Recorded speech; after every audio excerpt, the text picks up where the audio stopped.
Sounds good. So I want to welcome all the diehards that are back again for another Y&How sustainability workshop. And I really do appreciate everybody coming. Today's presentation, Own Your Power by Mr. Clifford Mitchem, is one of very important significance for us in Southwest Florida, because we are the Sunshine State and we have a great capability to adopt solar, but there are some obstacles, both in terms of what people know and what's going on up in Tallahassee. And we're here to talk about all of those things. So for those that might be new to the call, Growing Climate Solutions is a regional climate initiative. We're aimed at creating a network of people and organizations and stakeholders that are willing to build awareness of climate, focus on protecting natural assets that make us resilient to climate change. We want to empower all of our stakeholders and members to engage on these issues, and particularly on the solutions, including solar. And we want to increase the visibility of these local solutions. There are many of us in Southwest Florida that are doing great things. The more we talk it up, the more other people join in. And ultimately, we want to advance a healthy and prosperous and resilient community. So how we do that is through these kinds of educational outreach. So we have these type of presentations that we go and do for your local club or your homeowners association, and our Southwest Florida Climate Compass series. We coordinate with our partners on projects. So Bridget's really involved in some tree planting initiatives that some of us on this call are also working on. We're working on the Southwest Florida Resilience Compact, and any other projects that our partner groups or stakeholders need advice, either expertise or project management support. And we do a lot of communications on the topic of climate change. Our bi-monthly newsletter goes out with all kinds of ways to live more sustainably, keep up to date with the latest stuff on climate change. And we send out a flyer, so if it's not our educational things, perhaps those of our partner organizations are advertised. And we would love you to follow us on social media and retweet that. Today, we are attending the Y&How workshop. And these are a new series of workshops that we developed this year. They're very topic specific. Today, we're talking solar. And it's really about local experts talking about local solutions. And it is a workshop style format, informal, engaging. We want you to ask questions and talk. We also have the Southwest Florida Climate Compass series, which is a more formal webinar series. I want to alert everyone on this call to the March 16th one, which is coming up. We are hosting the Ocean Conservancy, Dr. Sarah Cooley and JP Brooker, both experts in climate, and they're going to be talking about climate and the changes we see in our oceans. We'd love to drive attendance to that. So if you like this, you're going to love that too. Please tell all your friends and other organizations to register for that. We're doing the workshop in an informal meeting, Zoom meeting style. So we ask you please to stay muted during Clifford's presentation so we don't have dogs barking and children crying. If you want to get up and move around, put your camera on your initials so it doesn't become a distraction.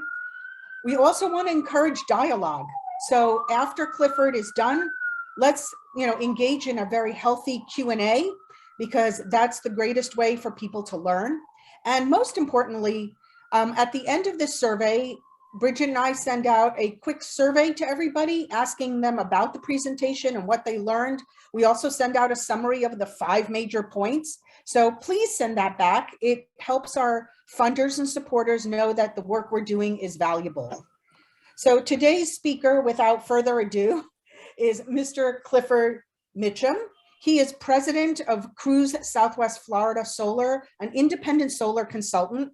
Clifford is the sunniest and shiniest person I have ever met on the call. I love talking with Clifford. He is also the group chair of the Calusa Chapter of the Sierra Club and Southwest Florida chapter leader for ReThink Energy, extremely knowledgeable, a graduate of Embry-Riddle University, and a great instructor and teacher. So without further ado, I'm going to let Clifford take it away. Good day, everyone. How are we? Welcome, thank you for being here and welcome all of our guests for this presentation on owning your power. I'm going to go ahead and share my screen so you can see a few of the slides. If anybody would like any of the slides afterwards, just let us know and we can get that sent out to you by email. And if any questions, by all means, I'm also going to be available. Email and contact information will be available at the end, so we can go ahead and get that. So let's go ahead and get this started.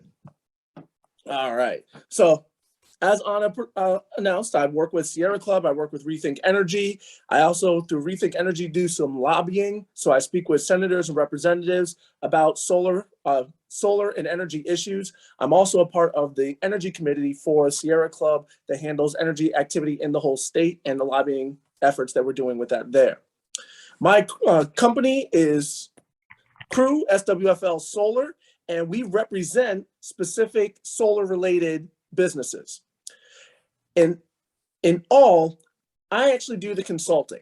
I sit down with homeowners and educate them on how solar works, the details of it, financing options, and who the best companies that we feel there are to work with. Now, when it comes down to solar, there are two types.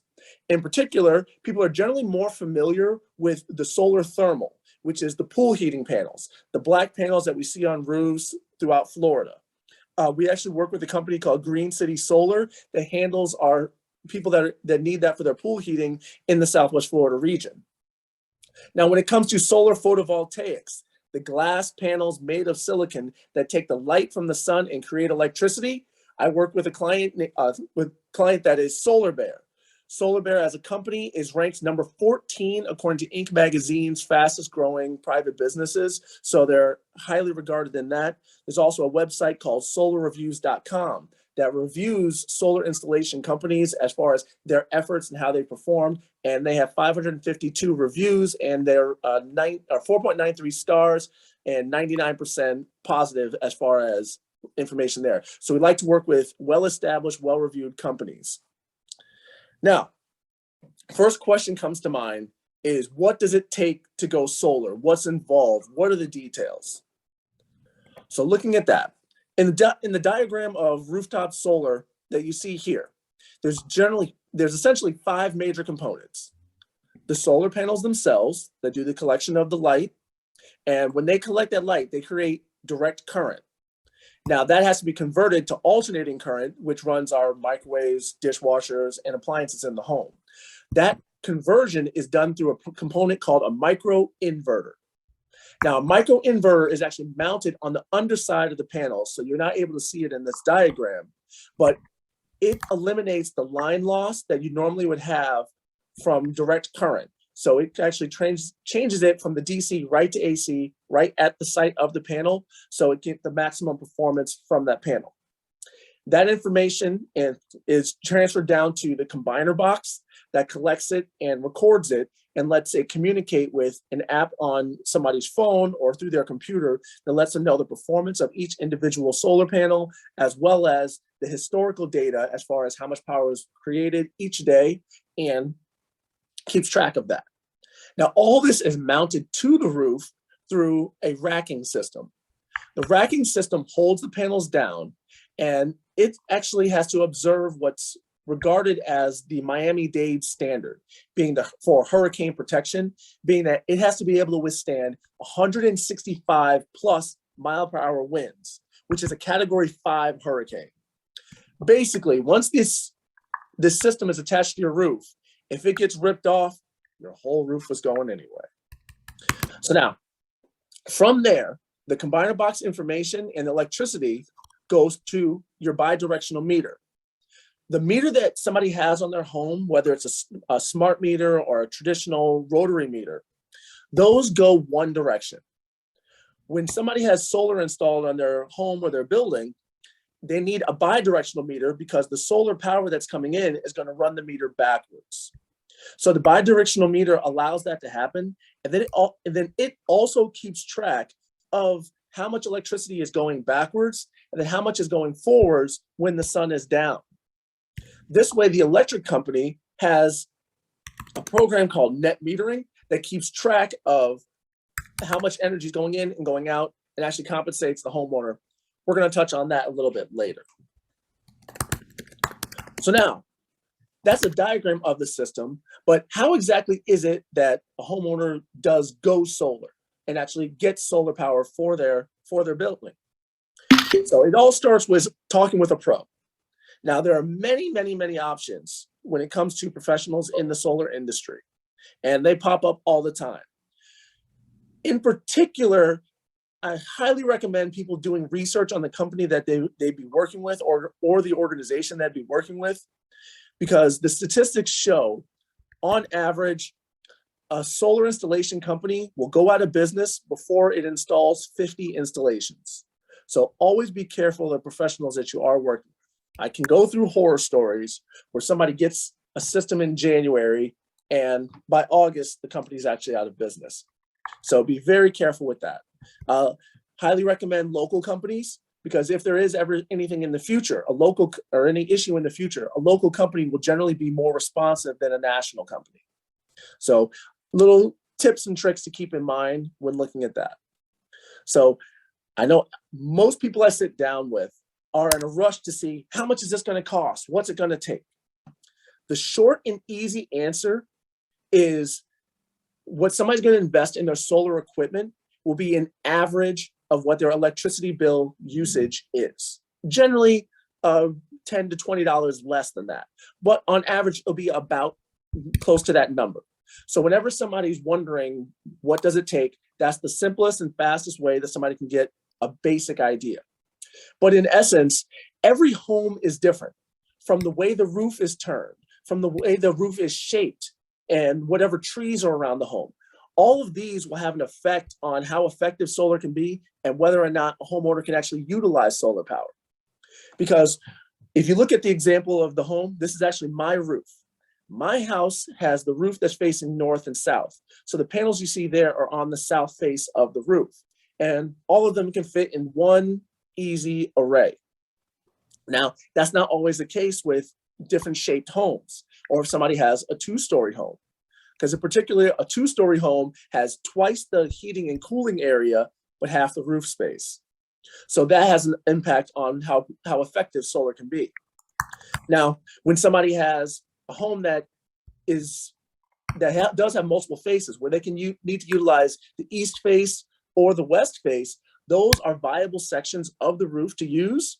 They have generally about a 5 to 10% reduction in effectiveness over the south, which is the ideal face. Now, the north face is always the shadiest and rarely used.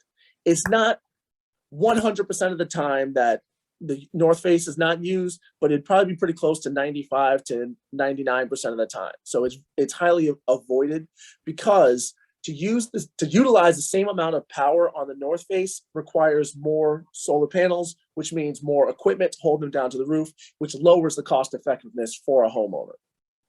Now, when somebody does decide to go solar, they'll find that compared to the electric company, on average, they'll save about $20,000 compared to if they stay with the electric company.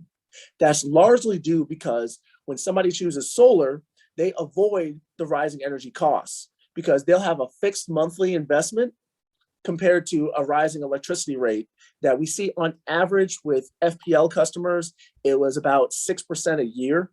And they actually have an approval for an 18% increase that I believe kicks in April, if I remember correctly.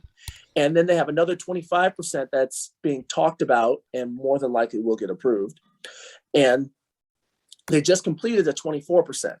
So that's a 92% increase in electricity rates that we are seeing coming down the road and into the future. So with that in mind, electricity rates themselves will double over time, but electricity demand itself also doubles. So the electric company has to create more infrastructure, more power poles, more transformers in an area. And what you'll find is for about every 20 years, the actual demand on the amount of electricity doubles. So we're using about twice as much as a home used 20 years ago. So with that in mind, electricity rates are going to continue to rise.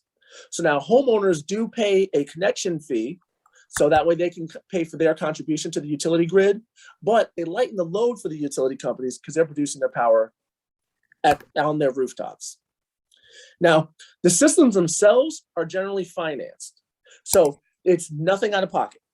So all the clickbait titles that people see on Facebook and on the internet, yes, it is nothing out of pocket for somebody to go solar. What it does is it replaces your electric bill. So if somebody's electric bill had an average of $250, that could likely go down to something about $230, and it would stay at that $230 amount for the next 20 to 25 years, depending on what they figured out as the best financing option for that homeowner. And the financing rates for solar is generally in the range of 2.99% to as low as 0.49%. And particularly these solar financing agreements are simple interest. When you think of your mortgage, your car payment, your credit cards, those are all compound interest. So the longer they last, the more you end up paying. While solar is a flat rate through that entire term. So whether it's paid off in the first year, the 5th year, the 10th year, or the loan goes to full term, it's going to be the same amount over time. Hence how somebody can keep a manageable, predictable monthly investment. So now, when it comes to solar, there are many people that live in an HOA community.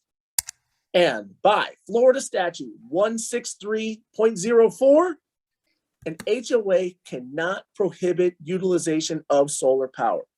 So even if somebody does live in an HOA, the HOA will not be able to tell them they cannot go solar. Now, there is a caveat in that they have to allow satisfactory performance, meaning not necessarily optimal performance. So they have minimal input as far as location and situation of panels, but for the overall satisfactory performance is all somebody needs to cover, in most cases that I sit down with people, 100% of their electricity needs. Now, when it does come to condo associations and condominiums, it's a small hang-up because not every condo owns their roof. They may have the contents of the building, but the roof is going to be owned and managed by the association. So in those instances, they do have to go to their condo board and get them to approve solar. And in many cases, they would actually have to get solar approved for the entire community. So as you see in the example here, every home has solar because this community decided it made sense for them, so they all went. But it's definitely something that if a community comes together, I'm sure a board can come to agreement on and find a great way to balance out. So that way they're going to get a volume discount for a homeowner or for that community, and everybody can utilize solar in the most cost-effective way. Now, in the event that somebody has an apartment or their condo association doesn't permit solar, what somebody can do to address their energy usage is utilize a component called an energy management system. And that's what you see, that gray box that's pictured there. That actually works with a aftermarket company called Static. And the box actually filters the electricity and the interference that comes in through the electricity line. Electricity is very similar to radio waves, and meaning that there's a lot of static. So when somebody's listening to the radio, they can get static through an antenna. Something similar is going on inside of your electrical lines whenever a motor is going. So the motor on your refrigerator is going all the time. The motor from the air conditioner is going intermittently. Those create interference on the electricity lines, and an energy management system can actually filter out that interference and lower their energy consumption. So therefore they can take advantage of being more conscious of their energy usage, even though solar may not be an option for them since they don't own their building. Now, a lot of times people figure just because they have solar, they have complete hurricane protection. And rooftop solar is the first step for hurricane protection, because when the utility grid goes down during a hurricane, if the solar the solar has to go down also, because if the solar continued to operate, it would actually put electricity into a line that the technician is expecting to be not live, expecting it to be dead. So if they're getting electricity coming from a solar installation while that technician's working on the line, he could get quite a shock and he could end up dead. So there is a protection in the solar installation that it will shut down if it does not sense the utility grid is operating. Now, the way that somebody overcomes that is by adding energy storage, or in layman terms, a battery. So the battery will hold onto the electricity and power that home and allow it to be an island of power. So we refer to it as islanding. So this island of power allows the home to, for most people, to operate in an emergency capacity. A standard battery installation, like you see pictured here, will cover the refrigerator, lights, and fans across 2 to 3 of the breakers in somebody's power box. It generally won't cover the entire home unless somebody has a power home or an extremely low power demand. What you see in that picture is from a company called Enphase, which is one of the key leaders when it comes to microinverters, and this integrates into their battery system. So you have the smart switch that will sense the power from the utility and regulate its function as far as whether the system should be operating or not. And then next to that, you have the Enphase Encharge 10 system, which is 10 kilowatts of energy storage. So 10 kilowatts can easily power the refrigerator, lights, fans, and many of the emergency components that somebody would need for that home. And then all this connects to the combiner box, which is actually collecting the information from the microinverters that are in the system. So if somebody would like to get more coverage, they can easily add more of these components into a system. So they could do a second Encharge 10, and that will give them 20 kilowatt hours of capacity. And for most people, that will allow the air conditioner to begin to operate and make the home more comfortable. So people can utilize as much power as they'd like to. It's just a matter of managing the cost effectiveness for that home. So now when we do talk about batteries, there are a few major options. As I mentioned, the Enphase system, which is very advanced and some of the latest and greatest on the market, but people tend to be more familiar with the Powerwall from Tesla. Tesla Powerwalls are very effective, they're very popular, and they do work tremendously well. One thing about them is they're kind of a victim of their own success. Powerwalls are in such high demand that they've been back ordered for the last year and will likely be back ordered for all of this year, if not into next year. So we had different issues just as far as production, but the demand for Powerwalls has always been high and continues to be high. So if somebody's willing to wait, it's definitely a viable option for you. There's also another option from a company called LG Chem, and their system is actually the backbone and is the operating features within a Powerwall. It's just a matter of its information and technology is utilized by Tesla, but they run their own equipment as well. And they are very common, particularly in Australia. They're very popular down there, but there are definitely better options there. So now all this energy storage ties into the net metering that we mentioned before. Net metering is how somebody gets paid for their power. For every kilowatt of extra power that somebody puts into the grid, they get a credit for in the net metering system. So as the solar runs backwards, generally in the fall and winter when the energy demand is low, and then runs forward in the spring and summer, these credits get stored up and then utilized. They're also utilized throughout the month when the sun goes down. It's just a matter of it's more noticeable during the summer and spring months. But with the net metering program, those credits are utilized there to essentially bring it to a net zero. So ideally, in a perfect system, the fall and winter credits equal the summer and spring credits so that everything balances out. Now, when somebody adds batteries into the system, it actually augments that because they're not using any of the electricity from the grid at night, and they're using the energy that they stored up during the day. So we can further allow somebody to take advantage of the net metering program. At the end of the day, batteries are still a luxury and tend to be outside of somebody's affordability. So they're not always used commonly in a system, but as they advance more and more and the pricing comes down, we'll see them become utilized in more systems for homes. So now our solution for the Sunshine State ideally would be a solar-based economy, all right, where we have citywide renewable energy on our water management systems, on our utility buildings, and all throughout the buildings within the city. And all this is expanded through the use of a solar investment tax credit. So now the solar investment tax credit is a 26% credit that somebody gets off of their taxes, whether they're a business or whether they're a homeowner. Now, keep in mind, this is a credit, not a rebate. The government is not going to be sending you a check for that value. Somebody does need to touch base with their accountant to see how to best utilize it.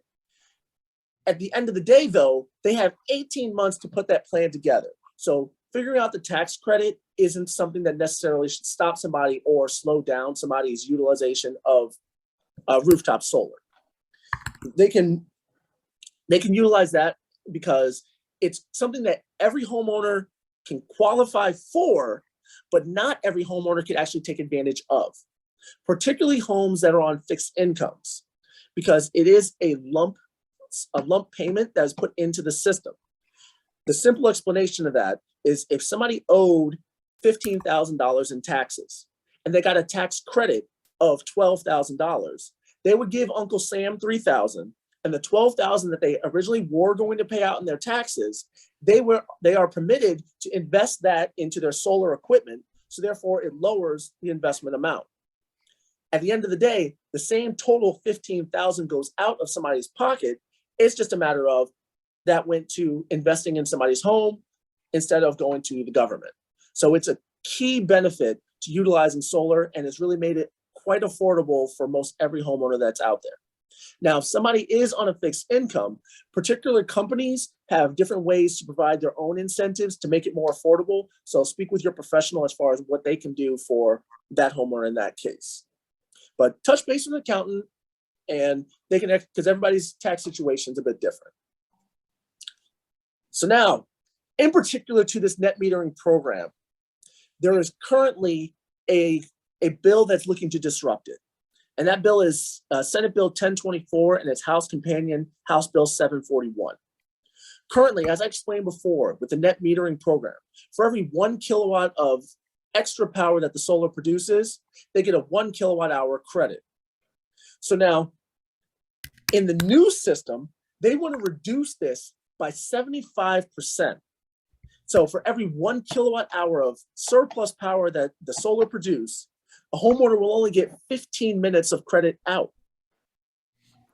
This is a complete disruption to the solar industry. And if this bill actually passes, will decimate the 40,000 jobs that make up the solar industry now. It's something that's completely unnecessary because when you look at the number of solar homes, it only makes up 0.86% of the ratepayers in Florida. There's 3 million ratepayers, only 70,000 have solar. So it's just completely unnecessary. Now, when we look at the numbers, this is my actual electricity bill, all right? And we're gonna simplify this just slightly. And you can see on the left, that's my bill from December at the end of the year.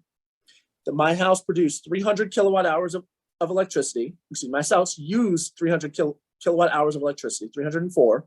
My solar produced 740 kilowatt hours of electricity, meaning a net surplus or negative 436 kilowatt hours. Now, in the middle of the summer in July, my house used 631 kilowatt hours, but my solar produced 393 kilowatt hours, meaning a net deficit of 238 kilowatt hours.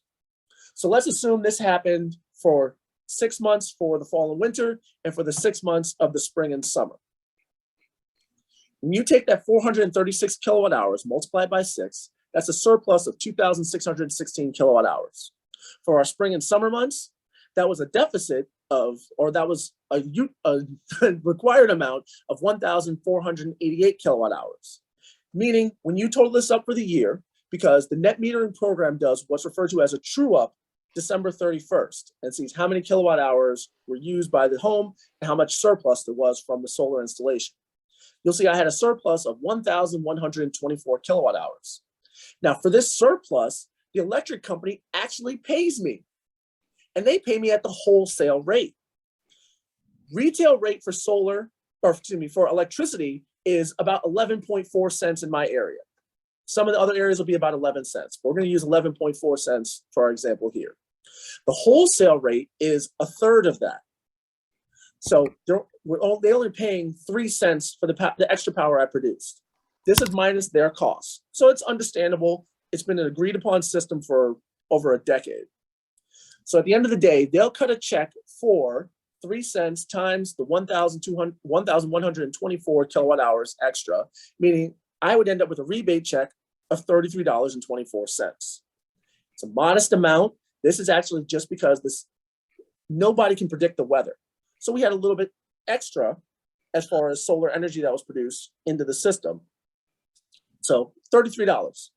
Now under the new system, we look at that same 2616, they're reducing that by 75%.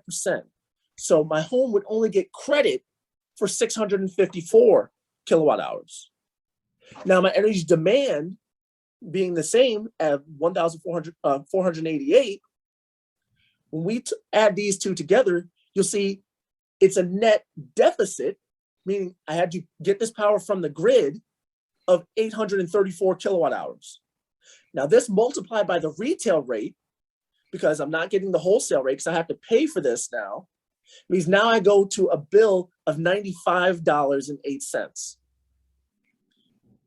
So what this bill would actually do is take all those homeowners that have agreed upon a system for the next 25 years and make them go agree to a system that is not going to pay them back for the modest amount of extra power that they produced, and force them into having to contribute further into the utility grid for a business that is not impacted by the solar homeowners, with only 0.86% of the homes actually having solar. Now, what can somebody do about this? The call to action for that is call your senator, call your representative, tell them to vote no on SB 1024 and HB 741. Now, this is one of those types, these bills in themselves are the ones that really give you a bad feeling, like the die is already cast and there were some backdoor underhanded deals that went through on it to get them through, and they may make this happen no matter what. And that might very well be the case. But one thing we do know, when they tried this back in, or something similar, back in 2016 with the Amendment 1 bill, the voters were able to give them a resounding pushback and stop their efforts. We have to do that same sort of effort to overcome any nefarious undertakings that I can't prove, and I'm not directly accusing anybody of, but that's the gut feeling I get. But if we want to overcome this feeling that I get, and more than likely many of you feel the similar way, it's going to take us reaching out to them to overturn it and can stop. People can push back on the government and people can stop onerous bills like this, but it takes action and it takes efforts on all of your parts to overcome that. So with that, overall, when somebody wants to actually move forward and get some rooftop solar and actually solar power the Sunshine State, speak with a professional. There's organizations like SUN, Solar United Neighborhoods, that works within neighborhoods and within counties to actually get multiple homes to utilize volume discounts to take advantage of solar. There's companies that do premium installations like my client Solar Bear that takes care of homeowners as well if they're outside of a co-op situation, or if they want to go for a premium service for that. Because at the end of the day, it comes down to the service after the installation, and that's what's important. Any Chuck with a truck can install the equipment, but will they be there if in the future, a year, 5 years, 10 years, 15 years down the road, to make sure you're taken care of? Always keep that in mind with anybody you're working with. Highly encourage everybody to go solar. You can reach out to me directly or any of those organizations to utilize your solar power and power the Sunshine State. So with that, I want everybody to go forth and spread some sunshine. So we're open up for Q&A. So everybody, any questions? I'm trying to stop my screen broadcast. There we go. Bring back into the Zoom. Well, thank you so much, Clifford. I really appreciate that. And since we're a relatively small group, anyone who has any questions, please turn on your mics and your video, raise your hand, we'll call on you. Or if we don't, I have some myself. Sure. Tony, unmute. Unmute yourself, Tony. On the bottom. There you go. Clifford, I hear that if this bill passes, the solar energy industry in Florida will just die. You think it's that dire? I it'll significantly drop, because I know for example, Solar Bear as a company, they've made a commitment to their installed clients, and they're not going to go away. They're still going to be around to service that. But solar as an option for many homeowners is not going to be as enticing. So people are going to be looking at situations where they're only using a portion of their power from solar, which means the utility power is getting more money. But Solar Bear installed about 2,000 installations last year. So that could probably significantly drop to maybe 500 installations in a year, something in that range. And that's the type of reduction I would anticipate, if not greater, because Solar Bear is a larger company and they do more as far as install, so they can handle that a bit better. But there's a lot of small companies that just aren't going to be able to maintain and aren't going to be able to keep their doors open and maintain their warranties. And they'll end up with what we refer to as solar orphans. So it'll be bad. Clifford, there's an excellent question that came in on the chat, which I think will be of interest, especially to our nonprofit folks. I don't know if Rex is still on the line. There you are. So because a lot of the incentive is based on this tax rebate and which we know is decreasing each year, what does a nonprofit do, or people who don't have a tax bill? They can't benefit from that program. So how do we create incentives for groups like church groups or nonprofits that own their roof to put solar on? Oh, and thanks for bringing that up. That's a great point. Actually, I should have gone more in depth on that because I kind of ran over that part. But the tax credit itself is being phased out. It got an extension of 2 years excuse me, let me step back a second. The tax credit, when it was first introduced, gave a 30% rebate. And it was on a pathway to go from 30% to 26% to 22%, and then it was going to end. It went from 30 to 26. Then when COVID happened, it got an extension of 2 years at 26%. So we're finishing up the second year of that 26%. So it's going to go down to 22% next year, and then it's gone in 2024. So now, what a nonprofit can do to utilize that is working with a company that can actually provide a donation for them. Like in particular, Solar Bear is working on a program that whenever an organization, like for example, if we take Growing Climate Solutions, they start working with Solar Bear and they recommend a home that goes solar, that organization will receive a $1,000 donation. So in essence, if Growing Climate Solutions has a rooftop and they're looking to install a $40,000 solar roof system, they would find 40 homeowners that would like to go solar, which means a $1,000 donation for each of them to offset their costs. And that way they can utilize their system. And then they can raise donations just of straight funds themselves and balance out however they'd like for that system. But that's a way that a nonprofit can take advantage of it. And that can work for any organization. And that's something that somebody can reach out to me and we can go over the details of how they can directly utilize that. Outside of a fundraising mechanism like that, it's a matter of just doing a volume discount through an organization that they can work in conjunction with to utilize any sort of rebates or discounts that installer would have. Hi, Clifford. It's Charlie Yes. Mueller. I have two questions. The first is, can you speak at all to who the players are outside of the legislature that's influencing these bills being proposed? And my second question is, you talked about earlier that each home, like the feasibility and the effectiveness and the savings is really going to be dependent on the location of your home and the amount of sunlight and all those variables. So there's assumptions there. And I know you mentioned getting with a reputable local firm, but how does somebody that wants to do this sort of know that those assumptions are reasonable? Do you just pretty much have to rely on that consultant, I guess? Right. That's my second question.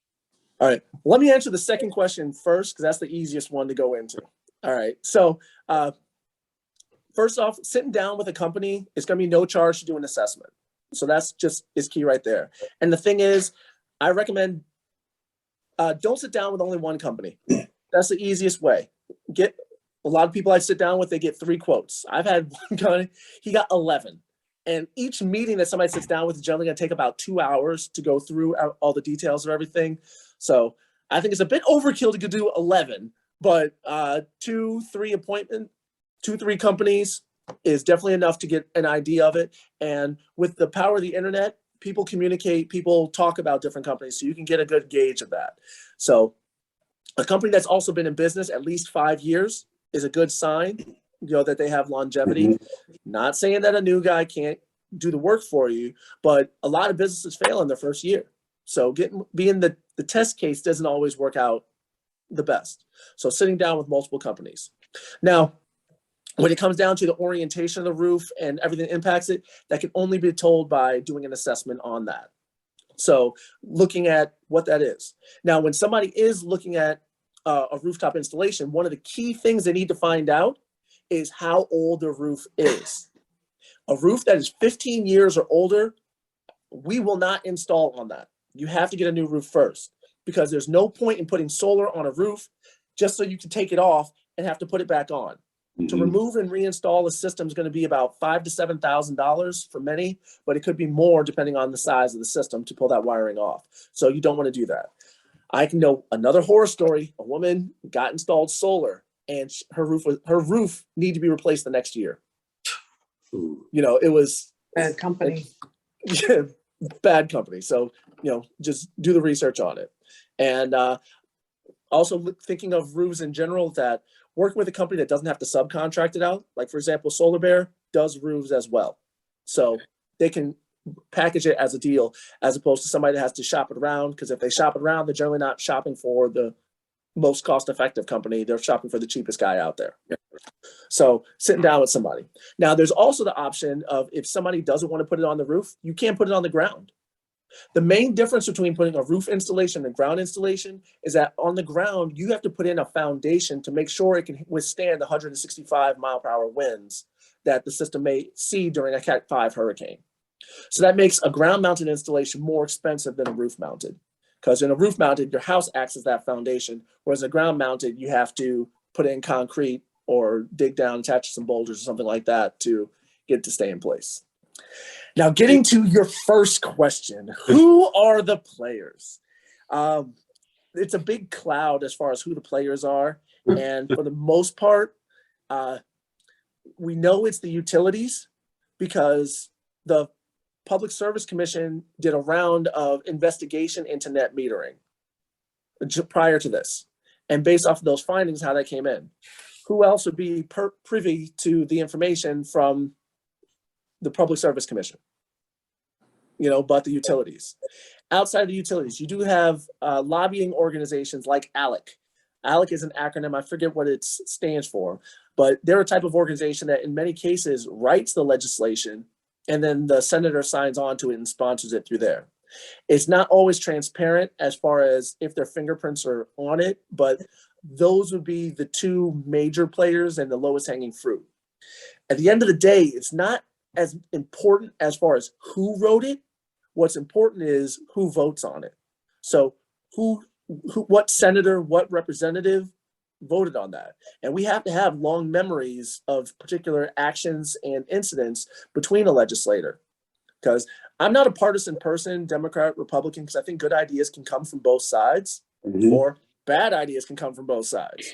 But the thing is, making sure that that representative that's there for you knows your feelings, and they're voting in a way that reflects your feelings. And you don't always agree, but if enough of you say something and he disagrees with that, they'll likely change their mind, or you change your representative, which, they're all subject to that when it comes to election times, and they all want to be reelected. So not focusing on necessarily who the bad people are that wrote it, focus on the people who can stop it. Thank you. Mark, unmute. Yep. Good morning. Thank you, Clifford. Two questions for me. One, how quickly is technology advancing on the solar absorption panels or whatever? I mean, are we expecting a major breakthrough in the next 2 to 3 years, or is that further down the road? That's one question. And then I wonder if you could comment on the difference between solar panels and what I'm reading about solar tiles. Tesla sells you a roof that the tiles themselves absorb energy. So I wonder if you could compare those two. Sure. Well, as far as the advancement of technology, it's advancing and the efficiency is getting better on panels. Like on my house, I have 295 watt panels that are about 18% efficient. For the systems that I'm installing right now, we're using 370 watt panels, and they're 20% efficient. They're from a company called Silfab. They've been manufacturing panels for over 40 years. It's all they do. They have a 30-year production warranty on that, which is among the longest in the industry. So they're a very reputable company. They're also making their panels in Washington State, so it's domestic to the U.S. It's not going to be stuck on a boat outside of California or anything like that. So highly recommend them as a company. So their technology is advancing over that time. We're not seeing huge leaps. In 3 years, between the system I have on my roof, which is 24 panels at 295, to do that same system today at 370 watt panels is 21 panels. So 21 to 24, not a huge gap, not a huge difference visually or overall as far as installation. So the panels themselves in a conventional system, their efficiency is getting better, but it's not leaps and bounds to that anything's gonna make a huge, huge, huge difference. Now, the theoretical perfect and maximum production of solar is 30%. So we're about 10% away from the theoretical maximum. And we're likely not going to reach that. It might, for production worth and cost effectiveness, will probably top out in the 25 range. Now, there's a new material called perovskite. Perovskite has a theoretical production efficiency of 50%. So that's the next advancement.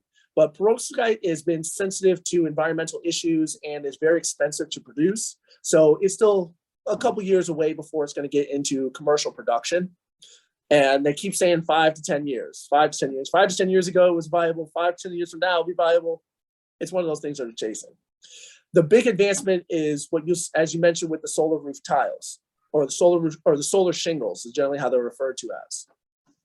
That will likely be the thing that comes to fruition before even perovskite. In the next 5 years, I don't imagine we'll be using the conventional panels. I think we'll have the solar tiles.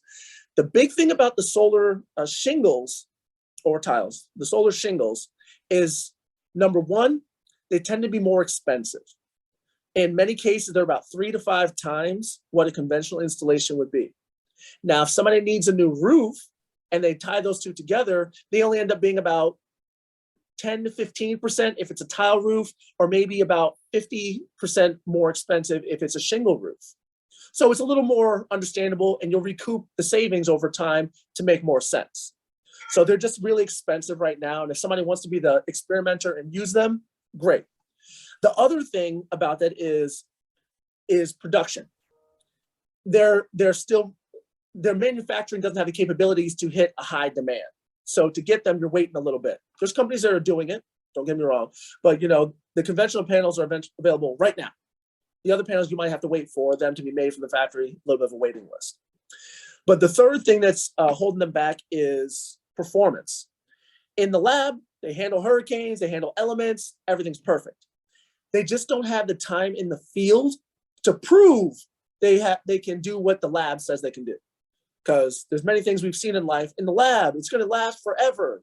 You put it out in the real world, 10 years, 20 years. And the Florida humidity, temperature change and swings and the rainy seasons can wreak havoc on a particular component. So and not saying it can't do it, it just needs the time in the field to prove that it can do it before it's really going to be adopted by the industry. So I see the solar shingles as being the thing that you'll see come to fruition more first, and then they'll start making the perovskite into the solar shingles in the future as technology advances. Oh. So as far as new devices go, there's a company in Australia that is making not solar panels, but solar sheets using a 3D printer. Mm-hmm. They're thin enough that they roll up and you can unroll them. They're about 12% efficient. So they're not going to be viable until they can get them even more efficient. So that's possibly something that's coming down the road. Now I have a question. I keep hearing that the net metering has to be changed because the people on solar aren't paying for the grid and the upkeep in the grid. To what extent is that true? To what extent is it not true? It's not true at all. There was actually it's just on its face, it's just not true. Number one, there's not enough solar homeowners to actually have that impact. 3 million compared to 70,000. That 70,000 is not going to change the needle for the 3 million. Berkeley National Labs did a study and found that you don't even see a noticeable impact until it reaches 10%. And we're at 0.86. So we're far away from that. And even once it does have that impact, it's not a significant impact. So the solar homeowners are certainly paying their fair share because the energy that's produced by the solar homes gets redirected. My extra power could go to my neighbors or house down the street or somewhere else in the neighborhood. Now that means the electric company did not have to manufacture that power. That means they don't have to run the peaker plants to maintain that power as long or at all in some cases. So now that's a cost savings to the electric company. Now you have the value of solar study that was done in Vermont and found that when they don't have to operate those peaker plants, every home that went solar saved the home that didn't about 17 cents. So you're having a net benefit when people go solar. So the more homes that go solar, the more 17 cents, when you extrapolate that out, you'll have as far as a savings to the utility and the homeowner. The question and the big management issue comes in is, what are they doing with that savings? Are they actually passing that savings on to the homeowners so they can actually lower their rates and not have to do the increases? Are they actually taking that savings and reinvesting it into infrastructure and actually building up the grid? Or are they taking that savings and just giving it to their shareholders as a dividend, and then they go back to their ratepayers and demand more? And that I don't know. I don't know the behind the door conversations that the utility companies have, but from the ones that have leaked, they're squandering that savings and not putting it to the advantage of the people that the ratepayers that are actually paying the bill, in my humble opinion. Clifford, isn't it true also that you pay fees for your infrastructure? There are fees outside of the rate that are tacked onto the bill to help cover some of that infrastructure cost, correct? There is a customer charge. So if you look back on the slide I put up of my actual bill, you'll see a customer charge of $20.66. That pays for the infrastructure, the line use, wiring, and everything from there. And I'm paying that each month. All right. So even though I have 100% of my power covered by solar, I'm still paying a connection fee to cover the infrastructure expense. So people that go solar actually have that. And if they combine that with the savings from not having to produce the electricity, they can further pay off any infrastructure and anything else to carry the weight. So, I mean, based off of those two studies, we can see on its face, it's just not true. And evidence shows that. So when you actually look at it from a defense standpoint, because it comes to mind when you look at what's going on in the Ukraine, a central power grid that can get attacked, bombed by a missile, sabotage, or anything else, you have entire sections or quarters of a community that goes down. When you actually have rooftop solar, and once battery pricing becomes affordable, because it becomes more affordable, and that's the next really big component that we'll see the big advancements is in the price of batteries. When that becomes more affordable, you're creating distributed power. So you'll have islands of power throughout a community that can therefore create a micro network of power within a community, within a neighborhood, within just a couple blocks to make sure they have electricity and power for communications, for internet, and for basic living in the event of a hurricane, war, wildfires like in California, or wildfires like in Australia where the grid went down. So there are many ways and many aspects that utilizing solar would be to our greater benefit and should not be hampered by silly bills like this net metering bill. Hope that answers your question with a little bit more. It looks like we're at the top of the hour. We have like 2-3 minutes left. So I want to thank you first, Clifford, for a great presentation, and I really appreciate that. I would encourage everybody who's attended to continue learning about solar, continue evaluating your ability to put it on your roof, and call Clifford as an expert. Or also, I'm going to make a plug for Florida Sun, FL Sun. which is Solar United Neighbors. And for those who don't know it, what I like about the Florida Sun is it's a co-op style. And what that means is if you're scared to jump in alone, it's always easier to do it with a big group. So the League of Women Voters works with Florida Sun. And what they do is they collect, every once in a while, they run a co-op and they get a whole bunch of homeowners in a region that are all interested. And they educate everybody together. And then they serve sort of to vet proposals from different companies that bid on the entire job. So let's say they gather 50 homes. Now a solar installer can bid on 50 different homes potentially. They reduce the cost because they're buying en masse. And each individual homeowner sort of gets the comfort of having FL Sun and their consultants, people like Clifford and others, vet the proposals. And so if you're kind of shy and gonna keep learning, next time there's a co-op or talk to League of Women Voters, you can do it with a group.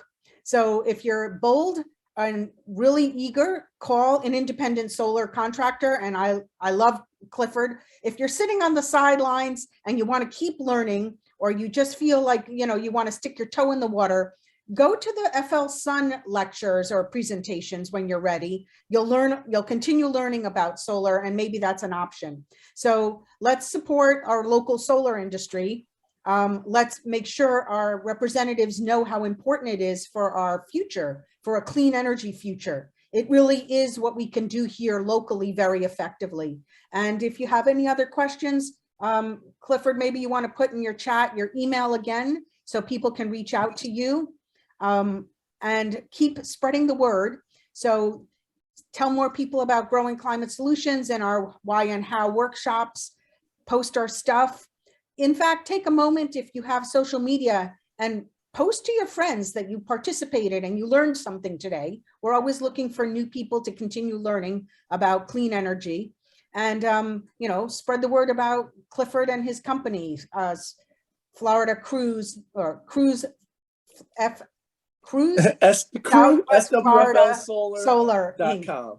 You can find me on Instagram, Facebook, and social media just by typing in SWFL Solar.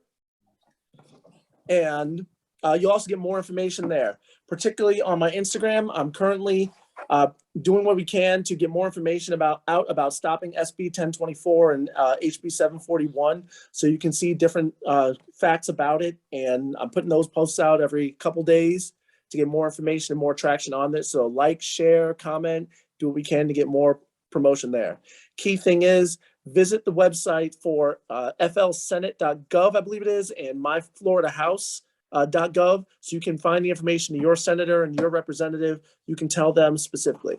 They have calculations for every one person that calls. They can do a number to figure out how many constituents that actually is to let them know that they shouldn't move forward on this. So if one person calls, they may think that's like 10,000 people. So they'll do the calculation and do the math. So get everybody to call, contact, let them know we do not want this to go forward. We want the status quo. It's worked for the last decade. It'll continue to work in the future, and we can actually utilize sunshine in the Sunshine State.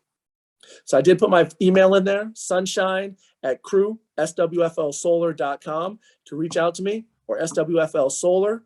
And my website is SWFLsolar.com. Thanks so much, Clifford. And for all of you, the next one of the Y&How will be April 6th.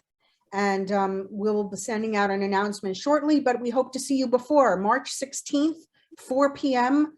The Ocean Conservancy talking about the changes in our oceans due to climate.